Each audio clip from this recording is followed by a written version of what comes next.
Je suis consultant. Comment rassurer mon client quand je lui annonce qu'on va travailler à distance? Vous êtes consultant, designer, freelance, indépendant. Vous travaillez essentiellement avec votre clientèle à distance. Donc vous recrutez vos clients essentiellement à travers Internet ou à travers votre réseau physique.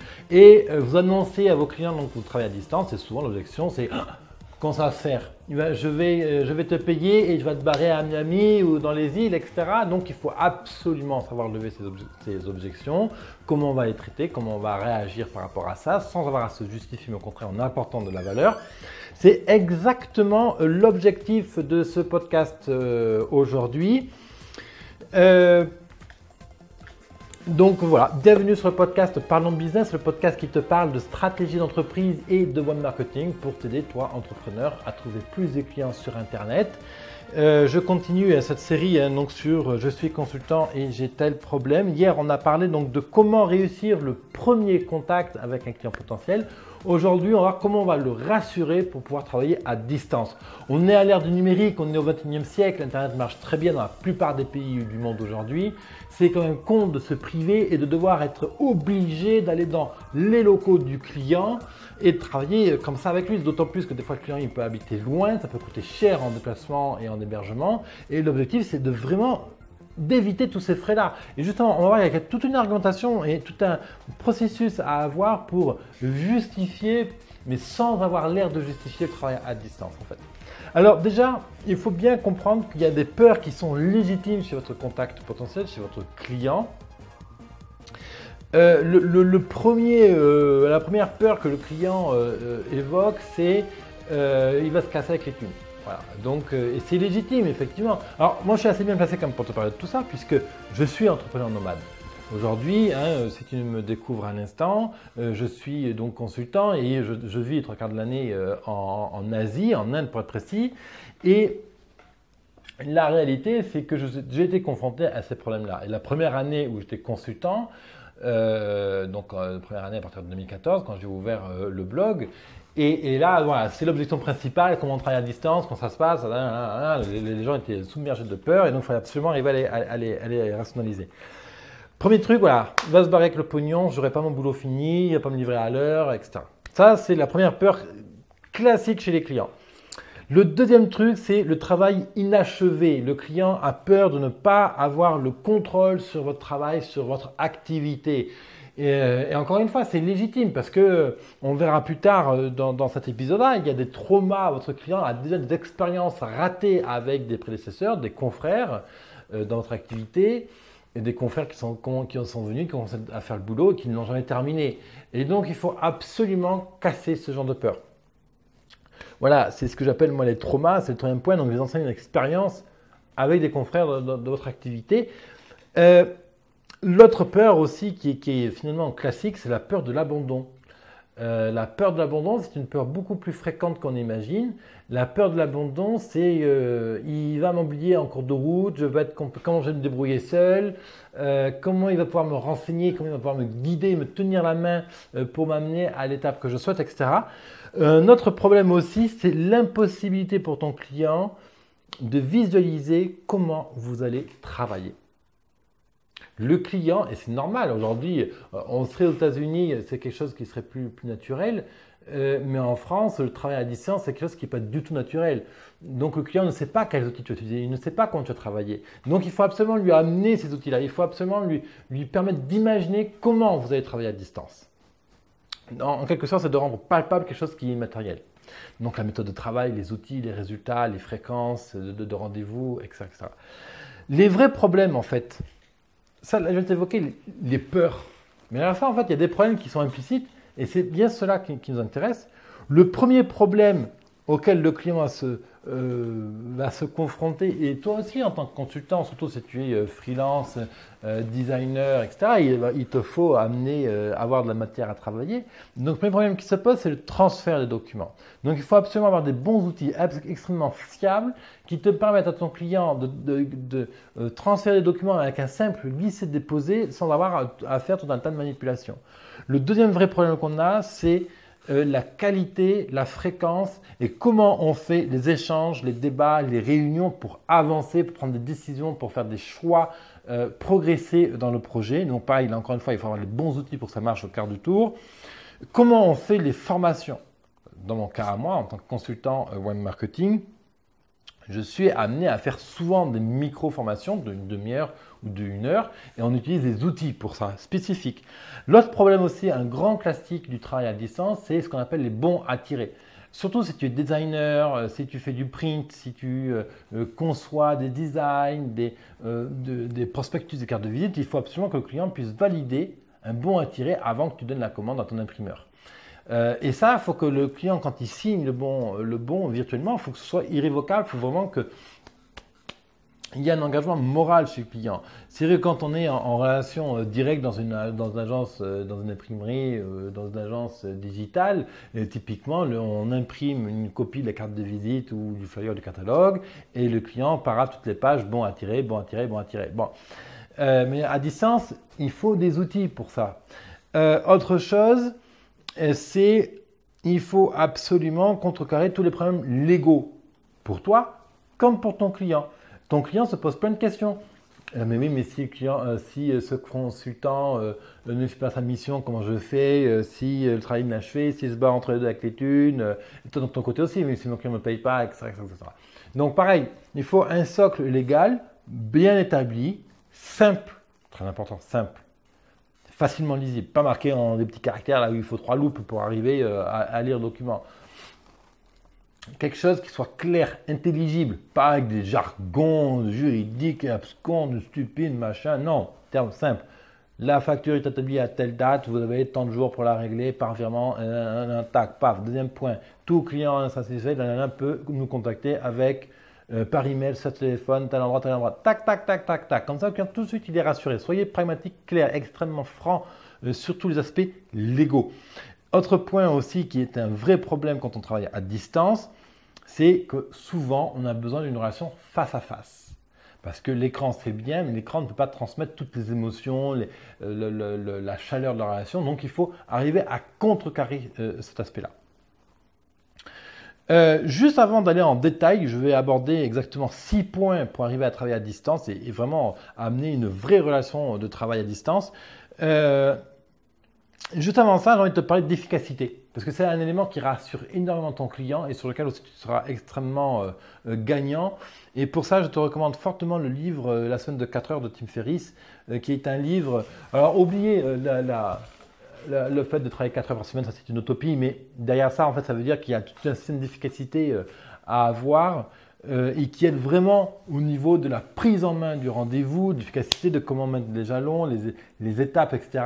Et ça, quand vous tenez fermement le rendez-vous et le travail, le projet avec votre client, ça rassure. Donc finalement, le fait que vous travaillez à distance devient secondaire. Deuxième chose, il faut illustrer à ton client comment tu travailles à distance, comment en fait ça va lui permettre de gagner. Qu'est-ce qu'il va gagner parce que vous travaillez à distance? Il va gagner parce qu'il n'aura pas à te payer des frais de déplacement exorbitants. Il va gagner en temps parce qu'il n'y aura pas le temps de déplacement. Il va gagner en énergie parce qu'on va directement concentrer, il n'aura pas besoin de se déplacer dans ta ville ou toi dans sa ville, donc en hôtel, en fatigue, en concentration, compagnie.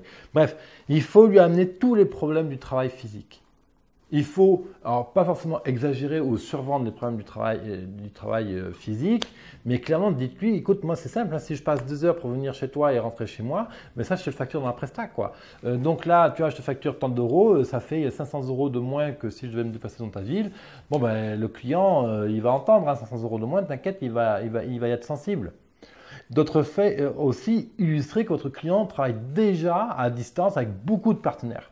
Typiquement, les fournisseurs d'énergie, des fournisseurs de matières premières, des fournisseurs de prestations de services, etc. Il n'a jamais rencontré un seul interlocuteur. Dites-lui, tu travailles avec PageOne, EDF, compagnie, tu n'as jamais rencontré ces gens-là. Ça ne pose pas de problème de travailler à distance avec eux. Pourquoi ça devrait poser de problème avec nous? Donc, évidemment, tu ne peux pas l'amener comme ça franco, mais il s'agit d'amener des exemples concrets que ton client travaille déjà avec des gens à distance et que donc du coup, par déduction, en fait, c'est d'amener une déduction d'avoir un transfert d'acceptation sur un sujet, sur ton sujet à toi. Et donc d'amener ton client à accepter qu'effectivement c'est normal de travailler à distance. Bon, alors on est en détail sur les 6 points.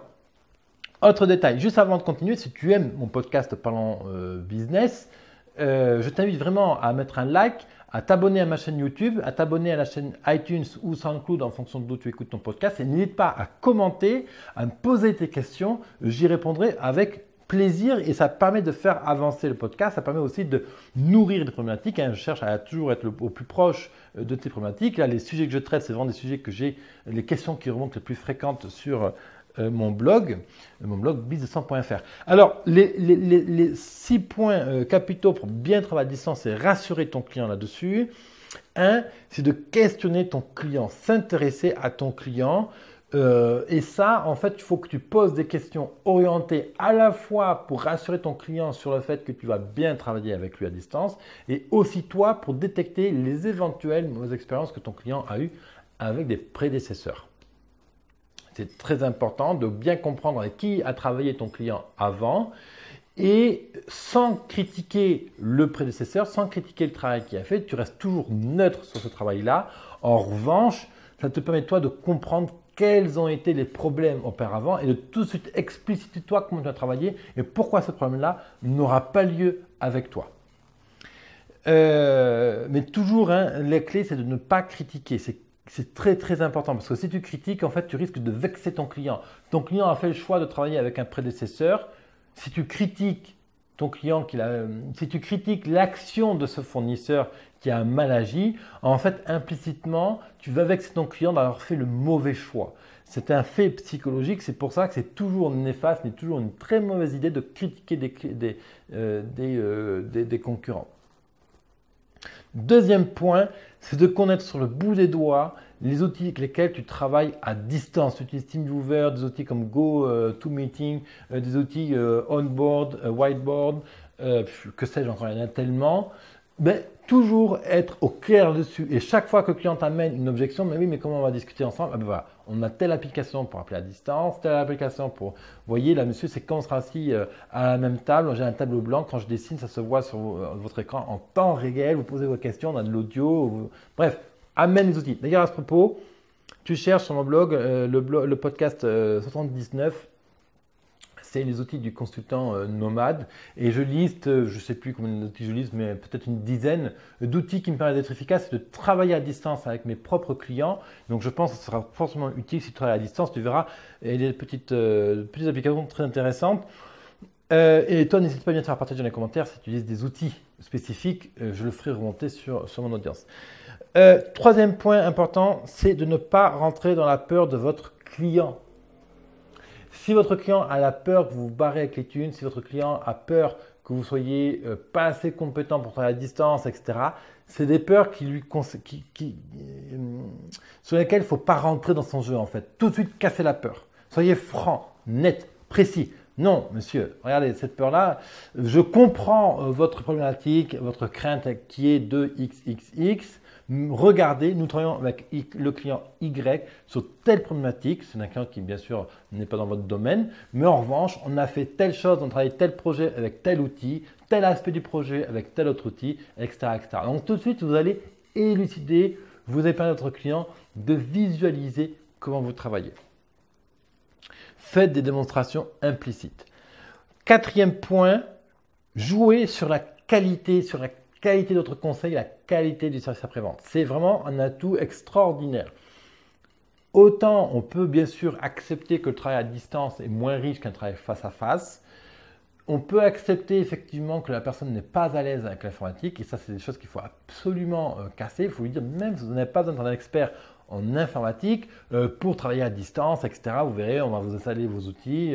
Ça se fait très naturellement. C'est comme si on était assis ensemble sur le même canapé, sur la même table, dans la même salle de réunion, etc. Vous verrez, c'est comme discuter sur Skype, comme regarder une vidéo sur YouTube. Vous verrez, c'est aussi simple. Vous avez déjà regardé une vidéo, monsieur, sur YouTube? Oui. Alors vous verrez, c'est aussi simple. Donc c'est en fait d'amener sur la qualité de service après-vente, une fois qu'on a démontré comment l'organisation se passe, c'est de dire, mais de toute façon, monsieur, même si on avait un problème de discussion et qu'il nous fallait passer plus de temps, déjà, sachez qu'on ne compte pas nos heures, c'est de rassurer sur les intervalles d'échange. Et là, vous donnez un exemple précis. Pour ce qui me concerne moi, en tant que consultant de stratégie digitale, je dis, par exemple, tel jour, on travaillera sur tel point de votre site. Donc, je vais commencer à telle heure de la journée. Je ferai ça, ça et ça. Et on fait un point de 15 minutes par exemple, 11h45, précise. À 14h, je reprends le travail et je fais ça, ça, ça, ça. Et à 15h30, on fait de nouveau un point. Et toutes les 2 heures comme ça, on fait un point sur telle chose et on partage nos points réciproques.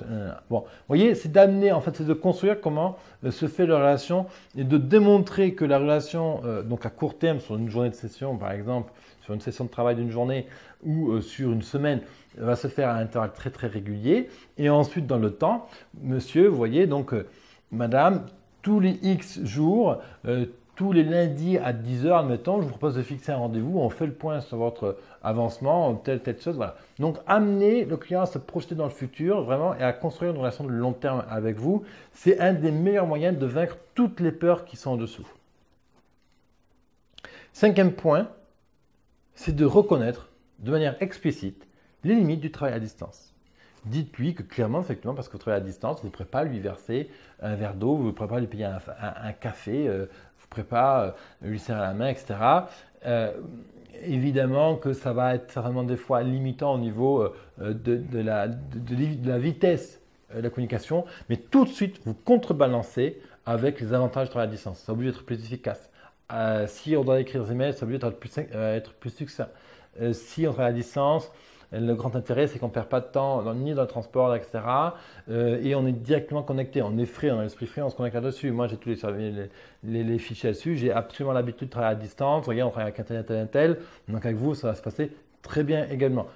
Voilà. Donc, reconnaissez explicitement les problèmes de travail à distance et contrebalancez tout de suite avec des avantages par rapport à votre profession.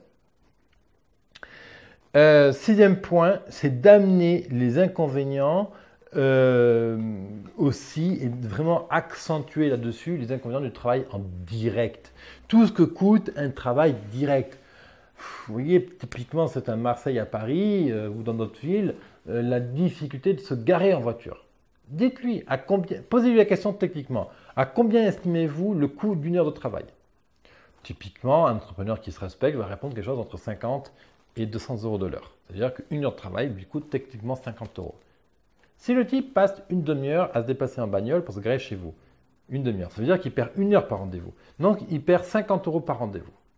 Vous lui dites, si on a 5 rendez-vous, ça fait 250 € de perdu que vous aurez pu et c'est du temps, de l'énergie que vous aurez pu passer à autre chose. C'est exactement pour ça que je suis un adepte du travail à distance. Donc, amener comme ça de manière pragmatique. Les entrepreneurs sont souvent des gens très cognitifs, c'est-à-dire qu'ils réfléchissent beaucoup, ils sont beaucoup dans la balance du pour et du contre, ils sont beaucoup dans l'aspect économique, dans l'aspect bénéfice. Donc, répondez à cet aspect cognitif de l'entrepreneur. D'un côté, vous avez les peurs, il se casser avec les thunes, et le travail inachevé et compagnie, il y a des traumas liés à l'ancienne expérience. Ça, on est vraiment sur l'aspect émotif, affectif. Donc là, il faut amener sur des arguments qui ne sont pas rationnels, des arguments sur lesquels vous allez pouvoir rassurer et guider sur le long terme, jouer sur le long terme de la relation, la qualité. Vous allez casser ces objections avec votre présence, votre tonus, votre capacité à être assertif dans votre discussion, dans vos arguments, et tout l'aspect cognitif, l'aspect comment être efficace, l'aspect coût, bénéfice, etc. Contrecarrez-le avec des aspects chiffrés, quantifiés, etc. Voilà, ça c'est pour l'épisode du jour. Demain, on se retrouve toujours dans notre série « Je suis consultant et j'ai telle problématique ». Je vous rappelle que vous pouvez bien sûr vous abonner à ma chaîne YouTube, sur la chaîne iTunes ou SoundCloud, ou éventuellement là où vous m'écoutez, sur Stitcher ou d'autres interfaces de podcast. Et moi, je vous retrouve dans la prochaine émission. N'hésitez pas à mettre vos commentaires pour aller plus loin. À très vite, chef d'entreprise. Bye bye.